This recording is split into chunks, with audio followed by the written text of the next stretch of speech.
Picture yourself at a dealership in Medina. The salesman hands you the keys, and before you even sit down, the engine fires. That sound, that deep operatic growl from the exhaust. Your pulse picks up. Your rational mind goes quiet. And somewhere between the first rev and the second, you have mentally spent $110,000. That is not a car sale. That is a psychological event.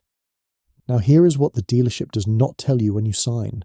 A Maserati Quattroporte loses, on average, 64% of its value in 5 years. A Levante, gone 63%. The Ghibli, one of the most iconic nameplates in Italian automotive history, was discontinued in 2023 after spending a decade being mocked by mechanics and mourned by owners. By 2026, global Maserati sales had collapsed to fewer than 8,000 units annually, the lowest volume since 2012, and Stellantis, the conglomerate that owns the brand, wrote off $1.5 billion in Maserati investment. $1.5 billion gone. So the question is not whether Maserati has a problem.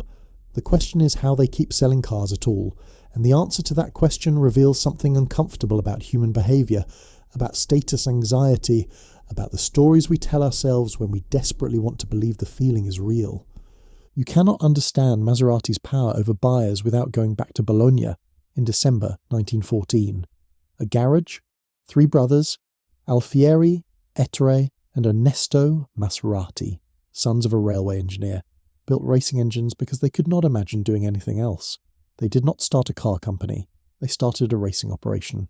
The first car they ever badged with their name, the Tipo 26, won its class at the Targa Florio in 1926 with Alfieri himself behind the wheel. From there, the mythology grew faster than the business.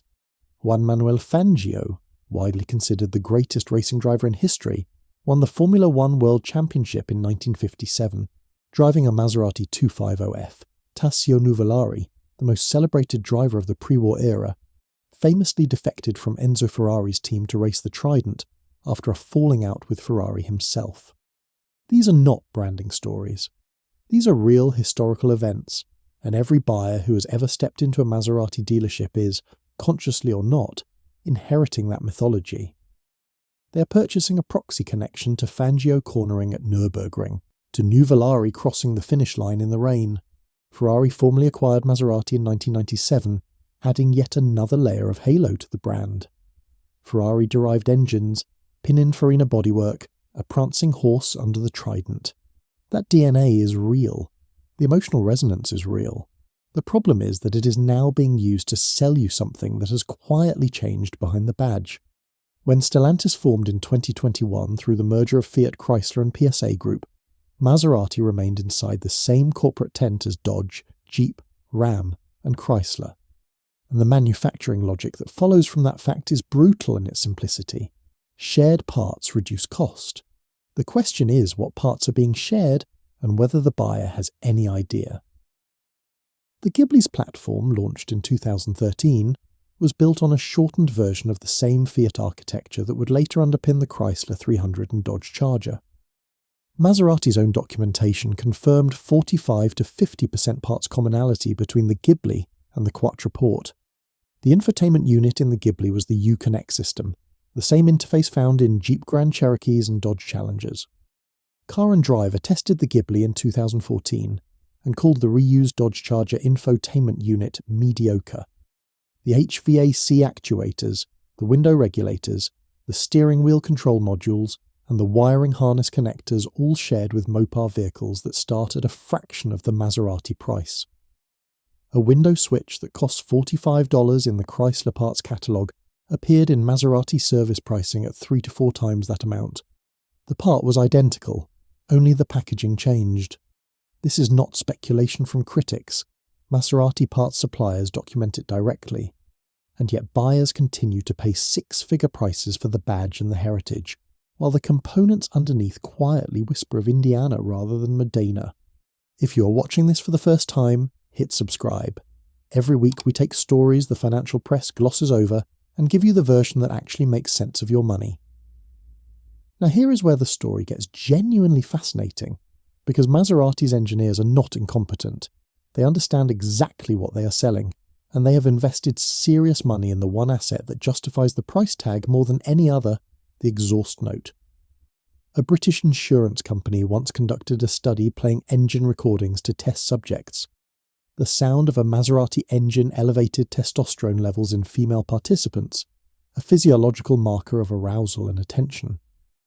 Maserati responded by releasing the engine sound as a downloadable ringtone. They understood the study's implications before most marketers would have opened the report. The exhaust is designed with calculated tube lengths, specific firing orders, and a cross-plane crankshaft geometry that produces a multitonal resonance no ordinary car achieves. Maserati engineers describe it as mechanical organic, deliberately engineered to trigger an emotional state before the rational mind has a chance to ask questions about the infotainment system or the depreciation curve. This is not audio engineering as a luxury feature, it is audio engineering as the primary sales tool. The sound of the car has to do the job that the interior quality, the resale value, and the brand prestige alone can no longer do. It has to hit you somewhere below the level of conscious decision-making. And for a remarkably high percentage of buyers, it works. The car does not need to be the best in its class. It needs to feel like no other car. And in that narrow territory, the Trident remains genuinely formidable. In 2013, Maserati unveiled the Ghibli at the Shanghai Motor Show, and the strategy was explicit. The brand wanted to compete with the BMW 5 Series and Mercedes E-Class. They wanted volume. They wanted 50,000 cars a year. In 2014, Maserati sold 36,500 vehicles globally, a 136% increase over 2013, and 6 times their 2012 output. The Ghibli alone accounted for 23,500 of those deliveries. The press called it a miracle turnaround. The owners called it something different. The brand had built its entire identity on scarcity and exclusivity. The same year Maserati flooded the market with Ghiblis, the cars began appearing in rental fleets and lease deals at significant discounts. The depreciation started immediately. The Ghibli's presence everywhere meant the mystique of owning one became the embarrassment of explaining to people at a dinner party why you paid $90,000 for something they saw at the airport last week. By 2016, sales in the US were already declining. By 2021, Maserati discontinued both the Ghibli and the Quattroporte. The volume strategy had poisoned the exclusivity that justified the premium. And the 100,000th Ghibli that rolled off the production line in 2019, celebrated internally as a milestone, was actually the clearest evidence that the brand had fundamentally miscalculated its own identity. By 2025, global deliveries had fallen to 7,900 units. Fewer than 8,000 cars were sold worldwide. The brand now wants to go back to being rare. The question is whether the market will let them. If you ever want to watch behavioral economics in real time, spend an afternoon in a Maserati dealership. The entire experience is calibrated around a single insight. Buyers of these cars are not making financial decisions. They are making identity decisions, and the salespeople know the difference. The Maserati showroom is quiet by design, never busy, never frantic. Scarcity signals value. The salesperson does not lead with specifications or comparisons. They lead with heritage and imagery, photographs of the 250F at Monaco, the story of Fangio, and the Trident above the door. They are not selling you a car. They are selling you a membership in a story. The identification of an emotional buyer happens quickly. A person who asks about engine sound before they ask about warranty coverage has already told the salesperson everything they need to know. From that moment, the conversation becomes about self-image, not value. How would this look in front of your office? Is a far more powerful sales tool than, here is the 5-year ownership cost. And studies in behavioral economics confirm what any experienced salesperson already knows. When status anxiety is the primary driver of a purchase, the brain processes price as a confirmation of quality rather than a concern to be managed. Higher price becomes a feature. The financing arrangements reinforce the trap. Monthly payments are framed against the aspiration, not the depreciation. And by the time the buyer drives off the lot, the deal is done, the emotional peak has passed, and the clock on the value destruction has started. Let us talk numbers, because the numbers are what the showroom will never show you on a screen. A Maserati Quattroporte, purchased new, loses 64% of its value in 5 years, according to iSeeCar's data from their analysis of over 12 million vehicles. A Levante, 63%. A Grecale, 58%. The 2024 Maserati was losing 52% of its value in just 2 years, according to KBB data reported by Jalopnik in 2026. On a $165,000 purchase, that is over $86,000 in lost value in 24 months. Now set that against what Porsche produces. The 911 depreciates an average of 9% over 5 years. The 718 Cayman is similarly resilient. Lexus vehicles, as a brand, average 38% depreciation over 5 years. A Porsche Taycan, which Maserati's electric Folgore is supposed to compete with, holds its value significantly better than any Maserati SUV at comparable price points. This is not a quirk of the used car market. This is the market communicating a clear signal about what it believes these cars are actually worth once the emotional purchase fades. The Maserati Quattroporte was ranked first in iSeeCar's list of worst depreciating vehicles, followed by 2 other Maseratis, the Ghibli and the Levante, in the top 10, 3 spots in the same list. The market has rendered its verdict on repeat. The wealth destruction here is real and specific, and it happens to buyers who, in many cases, have built significant wealth through careful financial decision-making, which makes the cognitive dissonance of the Maserati purchase all the more interesting. The depreciation is a financial loss. The repair bills are what make former Maserati owners genuinely angry. The brand consistently ranks at or near the bottom of reliability indices. The UK's Reliability Index placed Maserati last in a field of 40 manufacturers. Owner reviews on Trustpilot show that 70% of reviewers gave a single-star rating. One Ghibli owner reported spending approximately $27,500 to replace the engine after only 30,000 miles.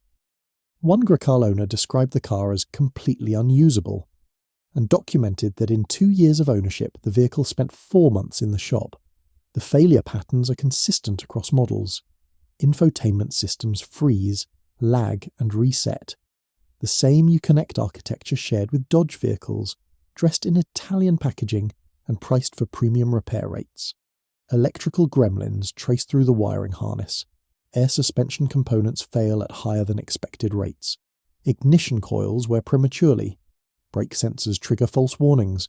And because the parts carry the Maserati badge at the dealership, that $45 Chrysler window switch becomes a $150 to $200 Maserati service item with labour on top. Annual maintenance costs average $1,500 for the first 4 years of ownership, with repair probability climbing sharply after the warranty period ends. The 5-year warranty provides cover, but the moment it expires, the owner is alone with a car that depreciates rapidly and costs significantly more to maintain than comparable vehicles from BMW, Porsche, or Lexus. The math of Maserati ownership is not hidden. It is just rarely assembled in one place before the purchase decision is made. Here is the question that makes this story genuinely interesting. The depreciation data is public. The reliability rankings are public. The parts sharing documentation is public. Automotive journalists have been writing critically about Maserati ownership costs since the Ghibli launched in 2013, and yet buyers keep coming. In 2026, Maserati will still sell cars. Not many, but they sell them. Why? The answer goes back to Thorstein Veblen, the economist who coined the phrase conspicuous consumption at the end of the 19th century. Veblen identified a paradox that now bears his name in behavioral economics. For certain goods, demand actually increases as price increases, because the price itself is the signal being purchased. The buyer is not paying for the car. They are paying for what owning the car says about them to other people and to themselves. Research published in the Journal of Consumer Research confirms that status seeking drives luxury purchase behavior independent of product quality. Peer-reviewed studies in behavioral economics show that when social signaling is the primary motive, buyers actively discount negative information about the product. The brain treats inconvenient data as a threat to the identity being constructed and unconsciously filters it out. A highly intelligent, financially successful person sitting in that Maserati showroom is not immune to this dynamic. In some cases, research suggests they are more vulnerable to it. Success itself can create an inflated sense of decision-making ability that makes the emotional purchase feel like a rational one. The exhaust note closes the deal that the badge opens, and the psychology of status ensures that the data sitting in a browser tab 3 feet away never actually gets read. And now we arrive at the existential crisis. Because Maserati's greatest weapon, the exhaust note that bypasses rational thought and triggers an emotional purchase response, is disappearing. Electric vehicles are silent. The Folgore lineup, Maserati's attempt to build an electric future, produces 751 horsepower in the Gran Turismo version. It goes from 0 to 100 km per hour in 2.7 seconds. By any performance measure, it is an astonishing machine, and buyers who were asked directly whether they wanted an electric Maserati said no. Maserati cancelled the MC20 Folgore in early 2025, citing insufficient demand. The CEO confirmed what the sales data already showed. Buyers of exotic Italian sports cars want the sound, the drama, the visceral experience of combustion. Artificial engine sound pumped through speakers, which several competitors now use, does not replicate the real thing. And without the real thing, Maserati is left with a badge, a heritage story and a Stellantis parts catalogue.